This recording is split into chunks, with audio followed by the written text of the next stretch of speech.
யாருக்கு தான் சார் நடக்காம இருக்கு? யாரெல்லாம் அவங்கவங்க வாழ்க்கையில ஏதாவது ஒண்ணு இருக்கு தானே செய்யும். ஸோ அது வந்து இந்த பாட்டுக்கு, அந்த பாட்டுக்கெல்லாம் தாண்டி ஒரு தேசிய அளவுல நம்மளுடைய மாநிலத்துக்கு ஒரு அங்கீகாரம் கிடைக்குதுன்னா, உங்களை வந்து தமிழ் சினிமால ஏமாத்திட்டாங்களா? இல்ல ஏமாந்துட்டாங்களா? இல்ல சரியான இது பண்ணலையா? முகேன் சார், நீங்க பிக் பாஸ்ல அவங்களே சொன்னாங்க, உங்க சீசன் வந்து அவ்வளோ பெரிய சீசன். நீங்க வந்து நடிகர் மாத்திரம் இல்லை, நீங்க வந்து பாடகர், நீங்க வந்து பாடலாசிரியர் எல்லாமே ஆயிடுச்சு. ஏன் இவ்வளோ கேப்பு? உங்களை வந்து தமிழ் சினிமால ஏமாத்திட்டாங்களா? இல்ல ஏமாந்துட்டாங்களா? இல்ல சரியான இது பண்ணலையா? இல்லை அப்படி கிடையாது சார். ஆக்சுவலி என்னன்னா, இடம் பொருள் ஏவல் அப்படி இருக்கு இல்லையா? ஸோ காலம் தான் வந்து ஒவ்வொரு ஒரு ஒரு மனிதனோட காய் நவுத்தி போயிட்டே இருக்கும். அந்த மாதிரி பாடல்கள் பண்ணிக்கிட்டு தான் இருக்கேன், ப்ராஜெக்ட்ஸ் போயிட்டு தான் இருக்கு. இப்போ சோஷியல் மீடியா வந்து இன்ஃப்ளூயன்ஸ் அதிகமாக இருக்குது. இப்போ சோஷியல் மீடியான்னு பார்த்தீங்கன்னா, நம்ம ஒரு 10 வருஷம் முன்னாடி பார்த்தீங்கன்னா, நம்ம ஏதாச்சும் ஒரு கான்டென்ட் போட்டால் 10 பேர் பார்ப்பாங்க. அப்போது இப்போ இருக்கிற காலகட்டத்தில் பார்த்தீங்கன்னா, ஒரு கான்டென்ட் பார்த்தா ஒரு ஆள் தான் பார்ப்பாங்க. என்ன ரீசன்னா, த க்ரோத் அவ்வளோ அதிகமான இன்ஃப்ளூயன்சஸ், அவ்வளோ அதிகமான விஷயங்கள் வந்து ஃப்ளட்டட் ஆகுது. ஸோ அந்த மாதிரி சில விஷயங்கள் நம்ம செய்கிறப்ப அது தெரியாமல் இருக்கலாம். ஸோ நான் நிறைய பாடல்கள் ரீசெண்ட் டைமில் பண்ணியிருந்தேன். பொதுவாக ஒரு ஒரு 80% தெரியுது, 20% தெரியல. எப்போ ரிலீஸ் பண்ணுறீங்கன்னு கேட்குறாங்க. பட் ரிலீஸ் ஆகிருக்கும். அதுக்கப்புறம் தான் போய் பார்ப்பாங்க, தேடுவாங்க. ஏன்னா அவங்களோட அல்கரிதம் மாறி இருக்கும். அவங்க சர்ச் பண்ணுற அல்கரிதம் யூடியூப்பில் இருக்கட்டும், இன்ஸ்டாகிராம் இருக்கட்டும், அந்த மாதிரி. ஸோ இந்த ஒரு அடிப்படை தான். மற்றபடி பாடல்கள் பண்ணிகிட்டு இருக்கேன். படங்கள் 2-3 படங்கள் வருஷலாம் தொடர்ந்து வரப்போகுது. ஸோ ஒவ்வொருத்துக்கும் ஒரு ஒரு கேப் வந்து என்ன விடுதுன்னா, சில தாமதங்கள் இப்போ ப்ரொடக்ஷன் சைடில் நடக்கும்.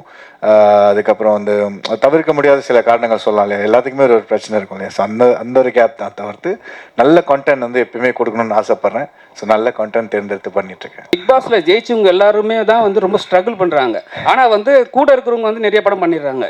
ஏன் நீங்கள் வந்து ஹீரோசம் தான் பண்ணணும், இல்லை மற்ற வேறு கேரக்டர் பண்ணக்கூடாதுன்னு சொல்லிட்டு ஒரு பிளானில் இருக்கீங்களா? அப்படி கிடையாது. நல்ல கேள்வி. Thank you for asking. நான் இன்னைக்கு கூட பேசியிருந்தேன், எங்களுடைய டீமில் பேசியிருந்தேன். ஆக்சுவலி ஹீரோ மட்டும் பண்ணோன்னு கிடையாது, எல்லா கதாபாத்திரமும். இப்போ இருக்கிறது வந்து பார்த்தீங்கன்னா, ஹீரோ வச்சு ஸ்டாரி பண்ணுறதோட ஸ்டாரி தான் ஹீரோவாக இருக்குது நிறைய இடங்கள். அது மாதிரி நிறைய படங்கள் கூட நீங்கள் சொல்லலாம். எக்ஸாம்பிள் சொல்லணும்னா, டூரிஸ்ட் ஃபேமிலி அது வந்து ஹீரோ ஓரியன்ட் ஃபிலிம் கிடையாது. அந்த ஸ்டாரி வந்து ஒரு ஹீரோ. அந்த மாதிரி நல்ல கதாபாத்திரம் உள்ள எந்த ரோல் கிடைச்சாலும், ஒரு வில்லன் கிடைச்சாலும் பண்ணணும்னு எனக்கு ஆசை இருக்குது. நல்ல கதாபாத்திரம் ரோல் கிடைச்சாலும் பண்ணணும்னு ஆசை இருக்குது. கண்டிப்பாக அதை நோக்கி போவேன். இமான் சார், சார் டாக்டர் சொன்னாங்க எல்லாமே துரோகம்னு சொல்லிட்டு ஒரு சாங்ஸ் வருது. அது வந்து இமான் சாருக்கும் வந்து துரோகம் நடந்திருக்குன்ட்டு. அந்த சாங்ஸ் பண்ணும்போது மட்டும் உங்களுக்கு என்ன தோணுச்சு மைண்டில்? யாருக்கு தான் சார் நடக்காம இருக்கு? யாரெல்லாம் அவங்கவங்க வாழ்க்கையில ஏதாவது ஒண்ணு இருக்கு தானே செய்யும். ஸோ அது வந்து அந்த மாதிரி ஒரு வரி பாவுஜாய் போடும்போது இன்னும் ரிலேட்டபிளா இருந்தது. அது வந்து எனக்கு மட்டும் இல்லை, அது கேட்குறவங்க யாராக இருந்தாலுமே அவங்களோட வாழ்க்கையில் ஏதாவது ஒரு நிகழ்வு நடந்திருக்கும் இல்லையா? ஸோ அதை வச்சு பார்க்கும்போது ஓகே, ரொம்ப ரிலேட்டபிளாக இருக்கு. ஒன்றும் இல்லை, இப்போ அந்த வரியை பற்றி யாரும் ஒன்றும் நாங்கள் பேசிக்கவும் இல்லை, ஒன்றும் இல்லை. பட் அதே விஷயம் வந்து இயக்குனருக்கு, அவருக்கும் அது ரிலேட் ஆயிருக்கு, ப்ரொடியூசருக்கும் அது ரிலேட் ஆயிருக்குன்னும் போது அது ரொம்ப ஒரு காமன் ஃபேக்டராக இருக்குன்னு பார்க்கும்போது ஓகே. அப்போது ஏன்னா ஒரு கலை, அந்த படைப்பே சார், அது எத்தனை பேருக்கு அது ரிலேட் பண்ணுதுன்றதுதான விஷயம். அது ஒரு வரி, ஒரு பாடலுடைய வரி அது ரிலேட் பண்ணுதுன்னா சந்தோஷம் தானே சார். இப்போ இந்த ஸ்டேஜில் எல்லாருமே இன்ஃப்ளூயன்சர் சொல்லியிருந்தாங்க. ஆனால் நீங்கள் வந்து 2 வருஷத்துக்கு முன்னாடி ஒரு இன்ஃப்ளூயன்சர் மீட் வச்சு ஒரு சங்கம் ஒன்று ஆரம்பிச்சிங்க. அது எந்த லெவலில் இருக்குது? இப்போ இன்ஃப்ளூயன்சர் தான் வந்து சினிமாவை ஆட்டி படைக்கிறாங்களா? ஆனால் வந்து நீங்கள் சொல்லும் போது என்ன சொன்னீங்க, நாங்கள் ஒரு குரூப்பாக ஃபார்ம் பண்ணி அவங்கள நீட்டாக பண்ணுவோம் நீங்கள். ஆனால் இப்போ இன்ஃப்ளூயன்ஸ் கிட்ட போகும்போது எல்லாமே பணம் கேட்குறாங்க, அதிக லெவலில் காசு கேட்குறாங்க, ஒரு சின்ன ரிவ்யூ கூட. அது நீங்கள் எப்படி பார்க்குறீங்க? இல்லை, இன்ஃப்ளூயன்சர்ஸ் அசோசியேஷன் வந்து south Indian social media influencers association, அதனுடைய பிரசிடெண்ட்டாக இருந்து நான் ஆரம்பித்து ஏறக்குறைய 5 நிகழ்வுகள் நடத்திட்டோம். நேற்று முன்தினம் கூட தருமபுரியில் மிகப்பெரிய 2ஆம் ஆண்டு தொடக்க விழா நிகழ்வு, விருது வழங்கும் நிகழ்வு நடந்தது.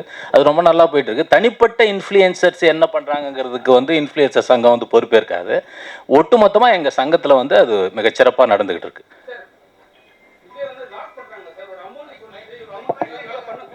இவ்வளோ அமௌண்ட் கொடுத்தா தான் என்னால் ஒரு படத்தை ரிவ்யூ கொடுக்க முடியும், நல்லா கொடுக்க முடியும்னு சொல்கிறாங்க. ஆனால் வந்து அவங்கள போயிட்டு ஃபாலோ பண்ணுற ஆளுங்க வந்து போய் படம் பார்க்குறது கிடையாது, அவங்கள மட்டும் தான் ஃபாலோ பண்ணுறாங்க. சினிமாவில் இருக்கிறவங்களுக்கு வந்து படம் பார்க்குறவங்க போய் தேட்டர் போய் பார்க்குறாங்க. இல்லை, சங்கத்தின் மூலமாக வந்து நீங்கள் அணுகிறப்போ அதுக்கு நாங்கள் பொறுப்பேற்கலாம் ஒழிய தனிப்பட்ட சங்க உறுப்பினர்கள் செய்கிறதுக்கு நம்ம பொறுப்பேற்க. நீங்கள் ஒரு நடவடிக்கை எடுக்கலாம்ல, இது மாதிரி ஏமாத்துறவங்களை வந்து நம்ம பேன் பண்ணலாம். நிச்சயமா அதை செய்யலாம். மகிழ்ச்சி சார். முகின் சார், அந்த பாடல் பற்றி தான் திருப்பி வரேன். அந்த பச்சைக்கு டச்சக்கு பாட்டில் உங்களுக்கு வந்து பெரிய போர்ஷன் இல்லை, ஏதோ நீங்கள் கேட்டு வாங்கி ஆடின மாதிரி தெரிஞ்சுது. என்ன மாதிரி அதில் என்ன மாதிரி இல்லை, எங்கள் எல்லாரும் மாதிரியும் ஈர்ப்பு ஏற்பட்டு அந்த சாங்கில் நானும் இருக்கணும் அப்படின்னு வந்தீங்களா, என்ன அது? இல்லை சார், நான் இப்போ அந்த மாதிரி ஆர்டர் இல்லை ஆக்சுவலி. இல்லை இல்லை, ஒரு scene அப்படி வந்துட்டு போற ஆமா, மாதிரி. ஆமா, அதுதான் சார் சொன்ன மாதிரி அந்த படத்துல அந்த அந்த சுச்சுவேஷனுக்கு அந்த சாங் தேவைப்பட்டிருக்கு. அது எதுனால அந்த போலீஸ் பின்னாடி வராங்க இல்லையா, அது ரிவீல் பண்ணியிருப்பாங்க போலீஸ் வராங்கன்னு. ஸோ அந்த அந்த கேரக்டர் வந்து அங்கே ட்ராவல் பண்ணணும், அங்கே போகணும். அந்த அந்த நீட் இருந்தனால தான் அந்த சீனில் வச்சுருந்தாங்க. நிதின் சத்யா, ஒரு நிமிஷம். நீங்கள் ஒரு நல்ல நடிகர். உங்கள் பாண்டியராஜனுக்கு அப்புறம் அந்த விழியாலேயே நடிக்கக்கூடிய ஒரு மனிதர் நீங்கள். இடையில பெரிய பிரேக். நீங்கள் அவர் இப்போ முகின் மாதிரி தான், ஹீரோ வில்லன் எந்த கேரக்டர் வேணாலும் பண்ணுவீங்க. ரொம்ப நாளாக கேப் விட்டீங்களே, பர்சனலாக அம்மா அந்த மாதிரி சோகம் அந்த மாதிரி விஷயங்களா?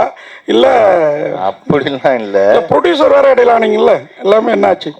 ஒரு 4 படம் ப்ரொடியூஸ் பண்ணேன். அதுக்கப்புறம் ஒரு பெரிய நிறுவனத்தில் வந்து ஹெட் ஆஃப் ஆப்ரேஷன்ஸாக இருந்தேன். இப்போ I am back in to my production. அதான் முகின் சொன்ன மாதிரி இடம் பொருள் ஏவல் நல்ல படம், ஒரு தரமான படம், அதில் ஒரு நல்ல கேரக்டர். அதுதான் இனிமேல் குவாலிட்டி தான் பார்க்கணும். குவான்டிட்டி பார்க்கறது வந்து எனக்கு பெரிய உடன்பாடு இல்லைன்னு தான் நான் ஃபீல் பண்ணுறேன். இனிமேல் இந்த கேப் இல்லாமல் நான் பார்த்துக்கிறேன். தேசிய அவார்டு வந்து தொடர்ந்து வந்து நல்ல படங்களுக்கு தான் வந்து தொடர்ந்து கொடுத்துக்கிட்டு இருக்காங்க. இந்த வருஷம் பயங்கர சர்ச்சையாயிருக்கு. இப்போ வந்து நீங்கள் இந்த மாமா வாரியா வா மச்சு வாரியான்னு இந்த பாட்டு போடுறீங்க. இந்த வருஷத்துக்கான தேசிய அவார்டு வந்து 2027 உங்களுக்கு கிடைக்குமா? அப்படி கிடைச்சா நீங்கள் ஏற்றுப்பீங்களா அந்த பாட்டுக்கு? ஏன்னா வந்து நிறைய சர்ச்சையாயிருக்கு சார். அதான் சொல்கிறேன், இந்த பாட்டுக்கு அந்த பாட்டுக்கெல்லாம் தாண்டி ஒரு தேசிய அளவில் நம்மளுடைய மாநிலத்துக்கு ஒரு அங்கீகாரம் கிடைக்குதுன்னா அது நம்ம ஒட்டுமொத்த தமிழர்களுடைய வெற்றியாக தான் சார் அதை நம்ம பார்க்க முடியும். அவ்வளோதான். ஸோ அது வந்து அதான் சொல்கிறேன், எப்போவுமே ஒரு வெற்றி அந்த படைப்புக்கு உண்டான வெற்றியா அப்படின்னு பார்த்தீங்கன்னா சில நேரங்கள் அது வந்து கரெக்டு ஆமான்னு சொல்லுவாங்க, சில நேரம் இல்லைங்க அதுக்கெல்லாம் அவ்வளோ தகுதியெல்லாம் கிடையாதுங்க அப்படின்னு சொல்லுவாங்க. பட் நான் எப்போவுமே அதை எப்படி பார்க்குறேன்னா, ஒருத்தருடைய ட்ராவல், அவங்க எங்கேருந்து வந்திருக்காங்க, அவங்க என்னவா இருந்திருக்காங்க, இதே துறையில் எத்தனை ஆண்டு காலமாக அவங்க அதை வந்து ரொம்ப அந்த இடத்தை தக்க வைப்பதற்குண்டான உழைப்பை எவ்வளோ போட்டிருக்காங்க, அதெல்லாம் சேர்ந்து ஒரு அதுக்குண்டான முத்தாய்ப்பாக வந்து ஒரு விஷயம் ஒன்று நடக்கும், ஒவ்வொருத்தருடைய வாழ்க்கையில் வந்து நடக்கும். அது அவங்க கொடுக்கப்படுற விருது வந்து அதுக்கு தகுதியானதா இல்லையான்னு பார்த்தீங்கன்னா அதுக்கு வந்து மாற்று கருத்து இருந்துக்கிட்டே இருக்கும். அது எல்லாருடைய விமர்சனத்துக்கு உள்ளான ஒரு விஷயம்தான். பட் அதை தாண்டி ஒரு நபருக்கு, அதுவும் நம்மளுடைய தமிழ்நாட்டில் சேர்ந்த ஒருத்தருக்கு அது கிடைக்கிது அப்படின்னு நினச்சி பார்க்கும்போது அப்படி தான் நம்ம சந்தோஷப்பட்டுக்கணுமே ஒழிய, ஓகே நம்ம தேசிய விருது அளவுக்கு நம்மளுடைய தமிழருக்கோ இல்லாட்டி இங்கிருந்து நம்ம திரைத்துறையில் தமிழராக இருக்கிறாங்களோ இல்லையோ, பட் இந்த திரைத்துறையில் நம்ம தமிழ் திரைத்துறையில் இருந்து ஒரு சாதனை பண்ணுறாங்க, அந்த சாதனையாளருக்கு ஒரு விருது வழங்கப்படுதுன்னா அது நம்ம மாநிலத்தோடைய ஒரு ப்ரைடாக பார்த்துட்டு போகணும்னு தான் நினைக்கிறேன். அவ்வளோதான். அதை தாண்டி இது தகுதியானதா இல்லையா அப்படின்ற அந்த ஆய்வுக்குள்ளே போவானான்னு நினைக்கிறேன் நான்.